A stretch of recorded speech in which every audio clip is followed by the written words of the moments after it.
Got a good question from Kyle, who's one of our younger viewers. He's about 18 years old.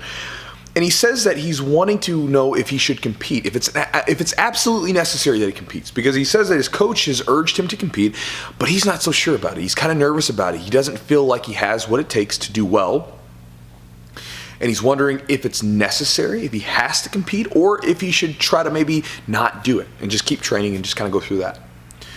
So first off, thanks for the question, Kyle. And what I would say to you, brother, is that jiu-jitsu competitions are not necessary, but in your case, because of what you wrote to me, because of the things that you said where you said you didn't feel like you were good enough or that you were, ready for something like that, if it was something that you would be able to do, I think that means it's absolutely necessary for you to compete.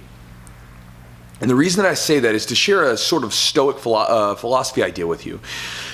You don't really know who you are until you've challenged yourself. Until you've had your body rattled, until you've been beaten down and you get back up, until you've been challenged both mentally and physically to the point where you didn't feel like you had what it took, and then you either failed and got back up to do it again, or you made it out successfully, right? Until you've been really pushed, you don't know what's inside of you, you don't know what you're capable of, you don't really know who you are.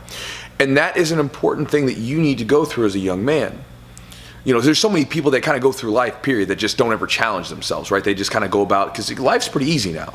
They don't challenge themselves. And there's something about the combat sports like jiu-jitsu, boxing, sambo, judo, all these different sports and martial arts where, because of the physicality that's involved, that physical confidence that you gain along with the mental confidence, that's something very unique.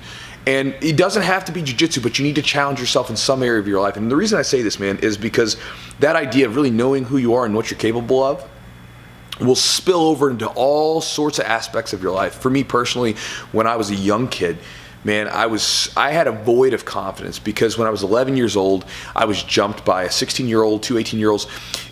I was walking down the street, man. I was just going down from my house, and the kids come up to me behind me. One cracks me in the face, hits me. I feel blood going everywhere, and I fall back to my back. Other kids hit me with a bat, so it broke my nose, and I had a friggin' bump on my arm that was up to here. For no reason at all, just beat me up. I grew up in a bad area and just got jumped. That was just how it was. I don't know why you jump at an 11-year-old. But that situation, compiled with several other things as I went into high school, just left me with no confidence whatsoever. And where this changed was grappling, wrestling, in my part, right? I started wrestling because some of the guys in football were wrestling and I was playing the football team, right? And so I wanted to keep that connection going. So I started going to wrestling. And when I wrestled, it was like, man, whatever I was missing, it's here. This is amazing. This is just from the very first day, I was hooked. And in wrestling, you don't have a choice. You have to compete. It's part of your duty as being a team member. You have to compete. And so I competed JV for a couple years. I wasn't very good. But I remember my senior year where I got to this point where I really trimmed up my diet. I'd gotten much better shape. I dropped a weight class. And I remember being on the mats, facing people on a routine basis that I had watched during my JV days, right? Watching these guys compete because they were already competing as varsity, and then having to go up against them and not feeling like I was good enough. Because I would see them and I'd be like, oh man, I remember this one kid, one of my first meets as a senior with this kid named Rocky, and Rocky gets out there, and I'd watched Rocky at some of the regionals and stuff like that, and I was like, oh man, he was really good last year. I'm not gonna be able to beat this guy, right? And then I beat him, right? I beat him several times that year. And sort of what that showed to me at that young age, and I didn't really quite understand it. As I've gotten older, I've been able to look back with hindsight and realize what it was. There are some times, in your life and where you're going to be in situations, man, where you're not going to feel like you're good enough, right? You're not going to feel like you're up to snuff physically, mentally. There's this something in you, like you think that everyone else has something that you don't have, and you're like, I don't know, like whatever it is, they have it, I don't have it. But then when you just put yourself out there and you say, you know what, fuck it. I'm stepping out into that stream, right? I'm going to step out into that situation. There's something inside of you that manifests and ends up, coming to the surface and doing what it needs to do. For me, I talk to my students all the time. I tell them, like, the person that I am right now talking to you in this video, okay, or talking to my students in person, I'm not the same person that's competing. That person that competes, that's someone else. It's not me.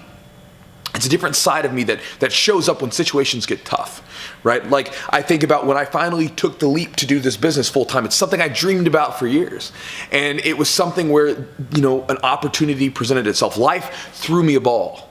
And life will do this too. It'll throw you plenty of pitches, but you got to step up to the plate and swing the bat, right? And so life threw me a ball and I was like, okay, man, let's just take a swing. I don't know how I'm going to make enough food to eat, but I'll figure it out, because I know, just like in competitions and just like when I've challenged myself in previous times, right? I know that I'll probably make it out, because I know that whatever side of me that shows up when shit gets tough, I know that it'll take care of me through the situation. I have trust myself, right? I have self-reliance.